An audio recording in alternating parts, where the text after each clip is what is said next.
Hello and welcome to the video. Today I'm taking a look at a band that's been around for what seems like forever. Nektar are a group that's always managed to stay just a little ahead of the curve, blending rock with progressive elements in a way that's uniquely their own.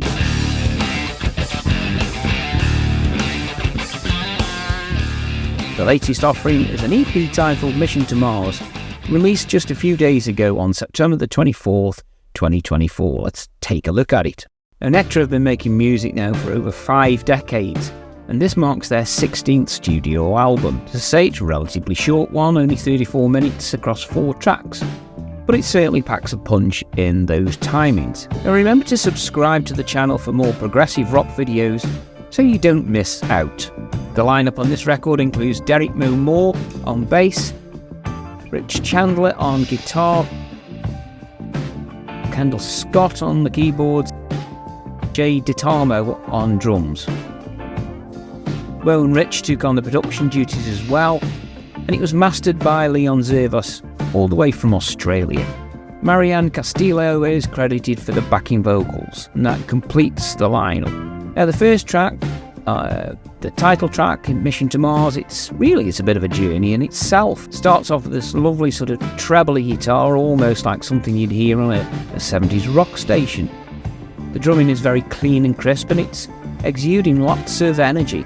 It carries on like this for a while, so you could be excused for thinking that you're in for a straightforward rock and roll track, but that is until a wonderful hammered organ creeps in, and at that point it transforms into a really good prog rock piece. I think it's Richie's vocals here that are raw, almost raspy, very rock and roll, but it seems to suit this piece right down to the ground. As I mentioned, the drums of DiTamo are just spot on and prominently rings in the mix, and it just gives the whole track this real punch.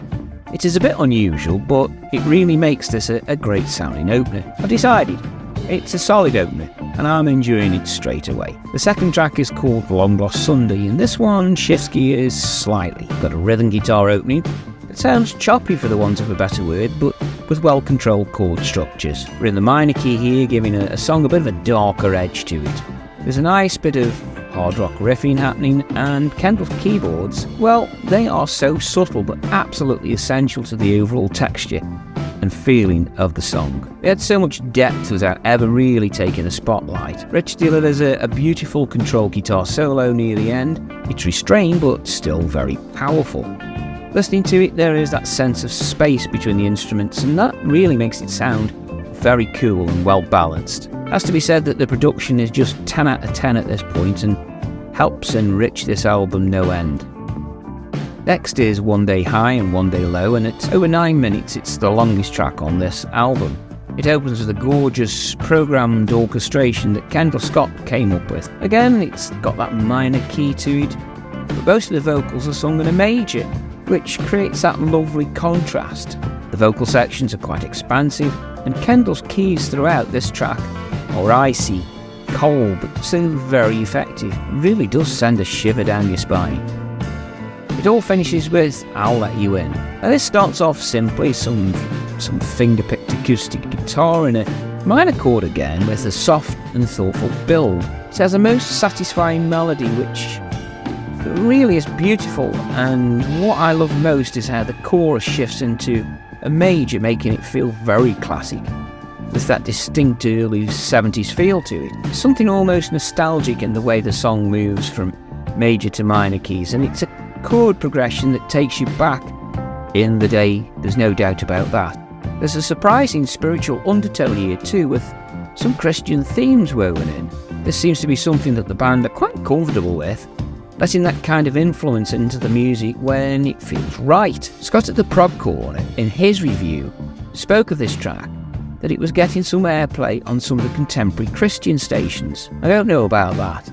It's quite unexpected for a band like Nektar, but if it is that it seems to be resonating, then really good luck to them all. So that's it. Mission to Mars. It's a tight little EP from a band that really continues to explore and push boundaries even after all these years. Yes, it might only be 34 minutes long, but it's a wonderfully cohesive journey through a range of moods and sounds. Get the content right, and that's more than long enough to deliver the message. For fans of Nektar, or progressive rock in general, it's a solid listen. And what I appreciate is that space between the instruments. Nothing feels crowded, every sound has room to breathe, to unfold naturally.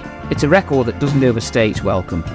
So if you get the chance, give it a spin, and you'll think you find that there's quite a bit to discover in those 34 minutes. What am I scoring it? Well, for me, it's a 9 out of 10. I really enjoyed this one.